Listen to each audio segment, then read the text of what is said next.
explain na naman natin. Sa 4-way guys, sa mga nagsisit up ng 4-way, itong yung high, mid, mid-low, at saka sub-out. Yung pinaka-base sa gapang. Yan ang 4-way guys. So, 1, 2, 3, 4. So, di ba? 4-way. Yan guys, welcome to my vlog.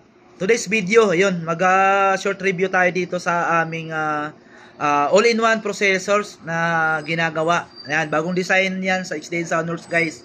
Pero bago natin to sa sound check, i-ano ko muna guys, yung pinaka function, kasi marami pong nagtatanong sa akin about sa function ng ating all-in-one processors. Ayan guys, ayan, bago natin to ipapadala kay Boss Randy ng Cadiz City. Ayan, at saka itong isa na natapos na rin kay Boss Ronnie ng Cebu, bound to Cebu naman to. At saka itong 3-way, ayan, may order na rin tayo dyan. Ito, at saka ito. Dito muna tayo guys, ayan. Pero bago ang lahat, mag-promote muna ako ng YouTube channels namin sa XDN Soundworks guys, yan. May na-upload akong videos sa XDN Soundworks sa YouTube, yan. Paki-like and share yung video namin.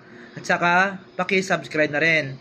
Sa main profile ko sa Facebook, yan, Marindiala, yan. Paki-like and share din yung mga videos para updated din kayo sa mga videos na ina-upload ko sa Facebook. Yan, Marindiala po sa Facebook.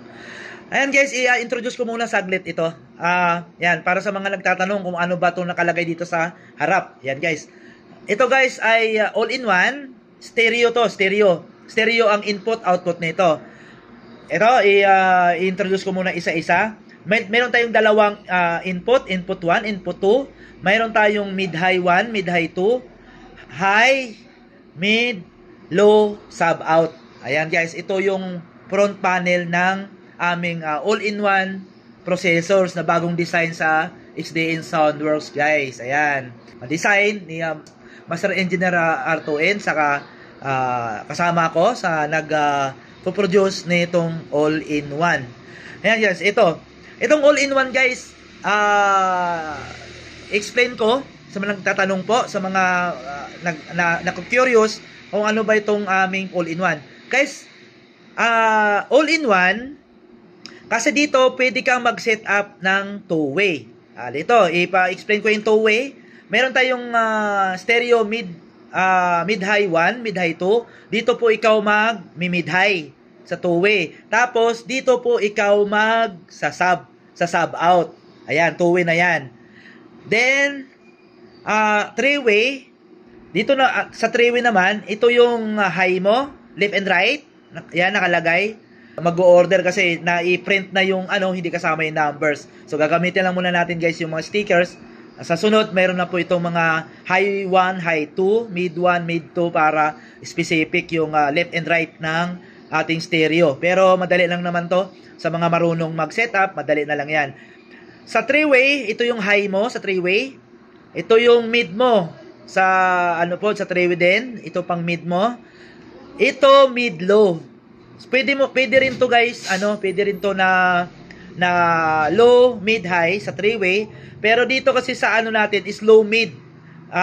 Medyo hard-based ang lumalabas dito guys. Ito yung may gapang, yung sa sub-out natin. So pwede ka mag 3-way dito. Halimbawa, gusto mo may gapang. Ito yung bass mo, ito yung mid, ito yung high. So ito yung mid-low. Ito explain na naman natin. Sa 4-way guys, sa mga nagsisit up ng 4-way, ito yung high, mid, mid-low, at saka sub-out. Yung pinaka-bass sa gapang. Yan ang 4-way guys. So 1, 2, 3, 4. So di ba 4-way? Hindi kasama na to sa 4-way yung mid-high kasi may siya pang 2-way siya kasi yung mid at saka high magkasama dito. Yan, kaya 2-way. Saka ito yung pang-bass mo. Yan ang all-in-one. So, simple-simple lang. Minadali namin yung setup para sa mga nag-event or mga mahilig din talaga sa sounds. Ito po yung aming design sa XDN Soundworks na pang malakasan na. So, quality. Narinig naman ninyo yung mga soundcheck namin sa XDN Soundworks. Quality ang aming mga nilalabas at malinis ang aming mga frequency ng high, mid at saka low. Yan guys, ito yung aming gawa. Ayan. So, meron din, ito, isa oh, patapos na rin to. Ayan, patapos na rin. Wirings na lang din yan para po sa mga nag-o-orders. Ayan.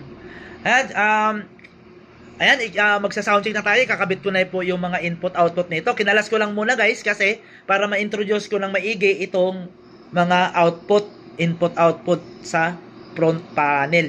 Ayan guys. So stay tuned guys. Ikakabit ko muna yung mga cables nito na magsa-soundcheck ako. Paparinig ko sa inyo yung soundcheck nito na 4-way. So, ito lang yung setup ko. Yan lang ang setup ko pero gagawin natin 4-way. At mamaya kung paano, ayan, stay tuned lang po mga boss. Yan guys, soundcheck na tayo dito. 4-way setup gagawin natin ngayon. Ayan. Ang ginawa ko guys, dahil magpo 4-way tayo, dahil ito lang yung box ko, ang gagawin natin is high. Yan ang high natin. Tapos yung isang box doon is gawin natin mid-low. Ito yung pang mid natin. Yung dalawang pang sub natin. Yan, para 4-way. Sub, mid-low, mid-high. Yung dalawang taas yung gawin natin mid-high. Sa setup, ito yung ano natin, sub, mid-low, tapos mid, tapos high. So, dahil ito lang yung available natin na box at saka amp, ginawa ko, itong Maclellan sub natin to, stereo. Tapos itong left channel ng ating assembled amp is mid-low. Ito yung mid natin sa kanan. Ito yung pang-high natin si beater. Ayan guys. Ngayon, dahil ano lang naman, soundcheck, 4-way setup, soundcheck. Ayan, tingnan nyo guys. Ayan. Paparinig ko muna isa-isa. Music tayo para marinig nyo yung soundcheck natin ng 4-way sa all-in-one. Mag-angat tayo ng konti sa ating mixer. Ayan, isang ilaw lang. Ayan, pwede na yan. Tapos high. Ayan guys, high. Ayan, high. Yan ang high natin. Mag-mid tayo guys. Mid muna. Mid. Yan. Yan. High, mid. Ito. Ngayon, dadagdagan natin ang mid-low. Pang 4-way, mid-low. Ito ang mid-low natin.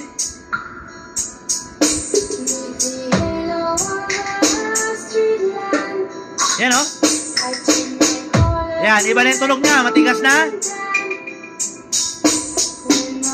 Yan. Ano pa? Wala pang sub yan. Wala pang sub. Mid-low, mid-high. Ayan. Ngayon, mag-ano na tayo? Magsasub na tayo. Ito. Right channel. Yun. Yan. Yun. 4-way. Yan ang 4-way guys. Yan, 4-way. Yan ang tunog. Yan ang tunog ni all-in-one sa 4-way. Yan, 4-way. Diba guys? Ang linaw.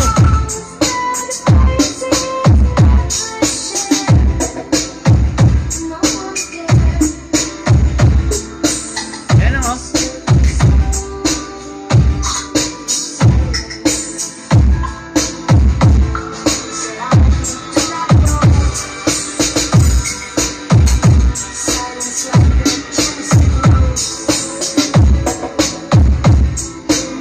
Yan ang 4-way guys, diba?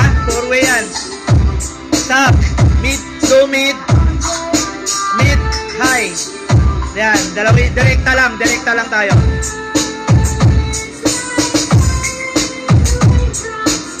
Napaka-simple guys, oh. Direkta lang, mixer to, ano lang, oh. Mixer to, ano lang, all-in-one.